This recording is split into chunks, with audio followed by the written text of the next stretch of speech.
Hi, and welcome back to this Monday edition of Focal Point on AFR Talk. Brian Fisher is my name. The program is Focal Point, the home of muscular Christianity on conservative talk radio, and the network is the American Family Radio Talk Network, AFR Talk.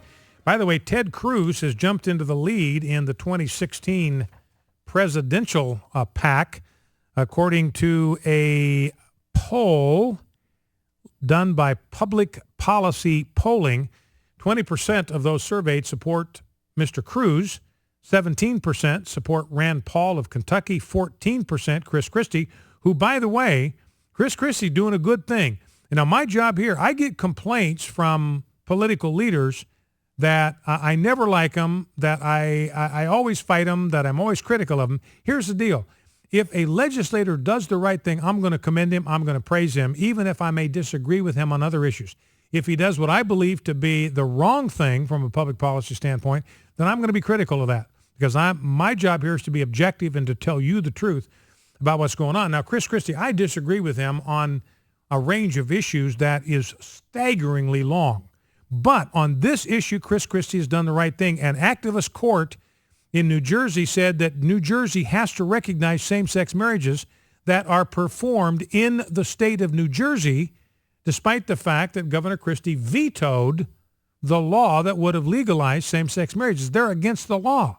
And a judge ordered the state to recognize them despite the fact that there is no law to that effect. And Governor Christie is going to appeal that.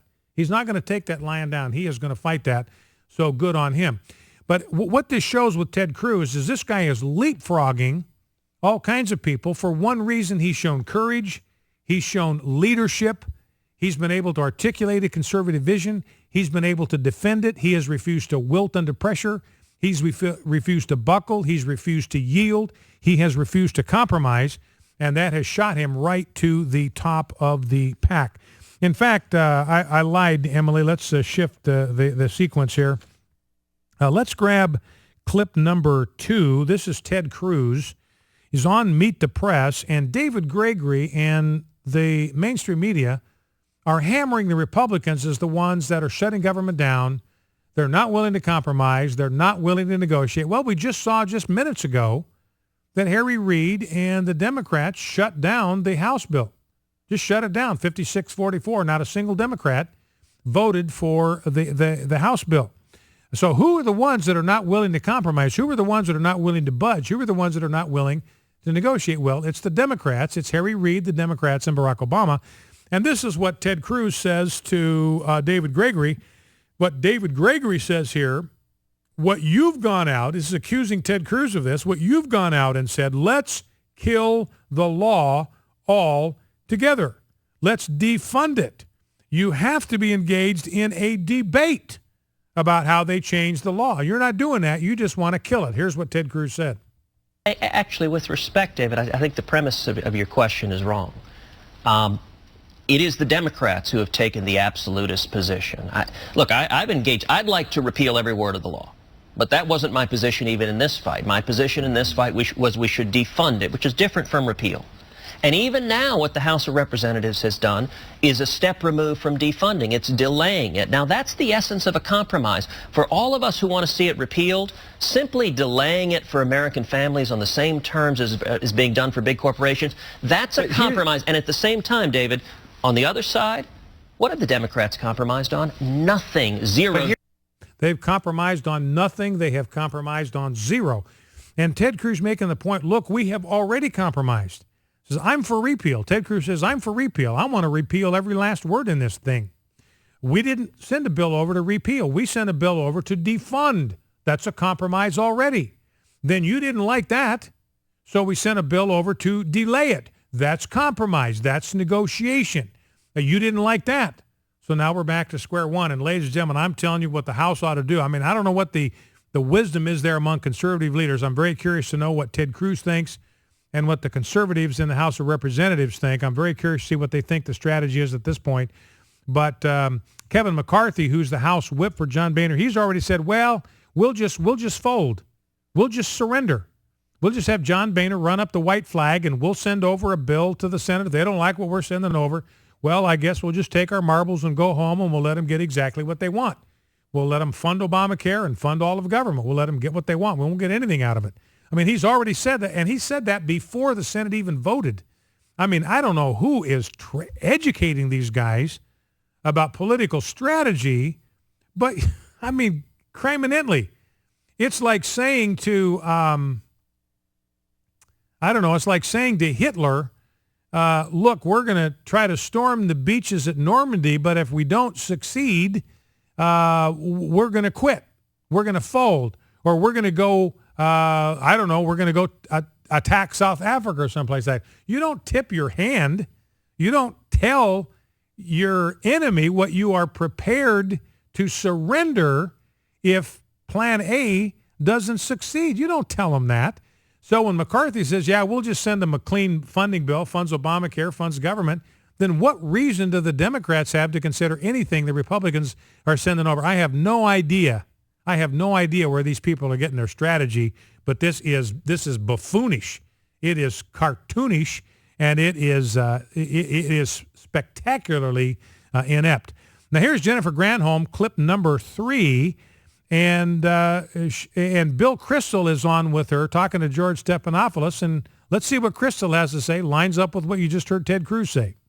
True, but let me then bring this question back to Bill Kristol. You say you think this is going to get resolved. It appears, though, given the factions in the Republican Party who don't want to approve anything, that the only way this gets resolved is if Speaker Boehner says, I'll do it with Democratic votes. Doesn't that cost him a speakership? It doesn't cost him a speakership if he has to do it. But look, here's what's going to happen. I think the Senate will strike this attempt to delay Obamacare for a year. I think Republicans might then come back and say, well, how about striking the congressional exemption that the president just decided to give members of Congress and their staff? Maybe that the Senate will accept on the continuing resolution. What about the medical device tax, which the Republicans added with Democratic votes last night, which most Democratic senators are against? Yeah, it's the Democrats who are being utterly intransigent in negotiating. To prove how non-serious this is, though, they also added the ability of employers to deny contraception to women, which is also something that is completely politically ridiculous for them. And John Boehner, as Speaker, I think he has already ceded that territory. The real Speaker of the House is Ted Cruz.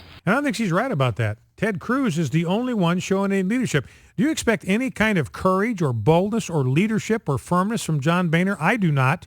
The only reason things got as far as they did is because of Ted Cruz. The only reason that the House voted unanimously to defund Obamacare is for one reason. It's got two words. It's Ted Cruz. If we were dependent on John Boehner to stand up to Harry Reid and Barack Obama, never would have happened. So Ted Cruz, I think Jennifer Granholm was right. Ted Cruz is the leader of the Republican Party now. He is the de facto Speaker of the House. But Bill Kristol saying exactly the same thing. Look, it's the Democrats that are intransigent in negotiating. They won't negotiate. They won't even negotiate on the medical tax. Harry Reid, we played the soundbite Friday. He called that a stupid tax. Harry Reid called the medical device tax a stupid tax. They won't even negotiate or compromise on that. Now here's Rand Paul, clip number 4, again talking about the issue of who is shutting down government. Let's listen. Senator, thank you so much. Let me just ask you flat out, are you willing to take the blame if the government shuts down? You know, I've said all along it's not a good idea to shut down government. I've been saying that for months. But I also think that it's not a good idea to give the president 100% of what he wants on Obamacare without compromise. We've been offering him compromises. Many on his side say there are problems. The Teamsters said there are problems.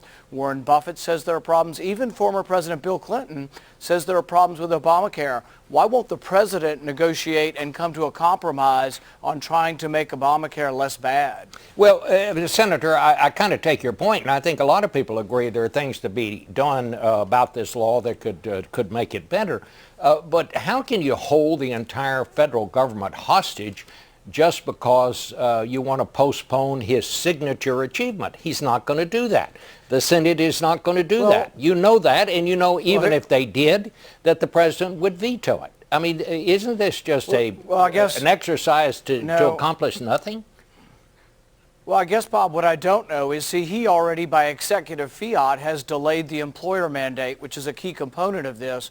We think that is going outside the Constitution and that the president's not allowed to write legislation. So all we're asking is, if he thinks it's so messed up that he's going to delay a big part of Obamacare on his own, and it looks like maybe he's going to do some special favors for the unions, why don't we actually bring it to Congress and try to figure out how to meet somewhere in the middle? But see, he's saying 100% of Obamacare or the highway. The president's the one saying, I will shut down government if you don't give me everything I want on Obamacare. That to me is the president being intransigent and being unwilling to compromise.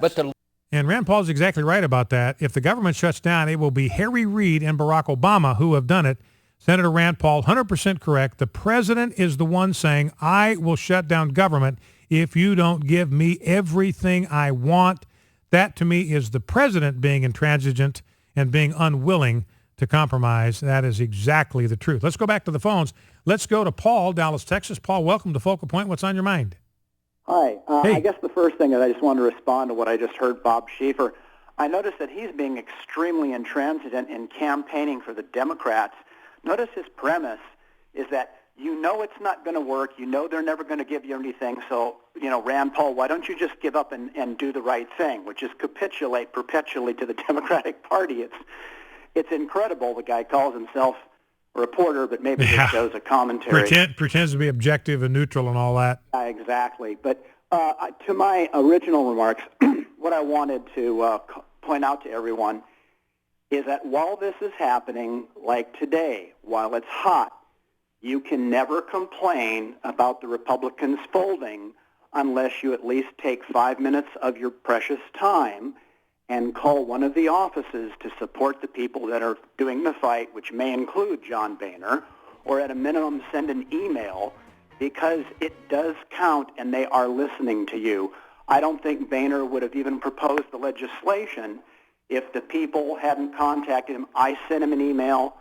All the other people that Ted Cruz was rousing up, they do work for you. They do listen to you. Take a little bit of time today and call them up and say, we back you. And remember this, when the Democrats complained about anything, they had about 2/3 of both houses in the 111th Congress, and they never proposed a budget.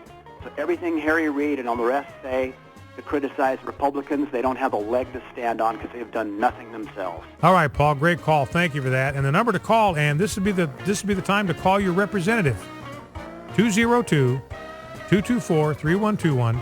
Call your representative. Tell them don't fold on Obamacare. Don't fold. Focal Point After Talk. Back in 2. Few words.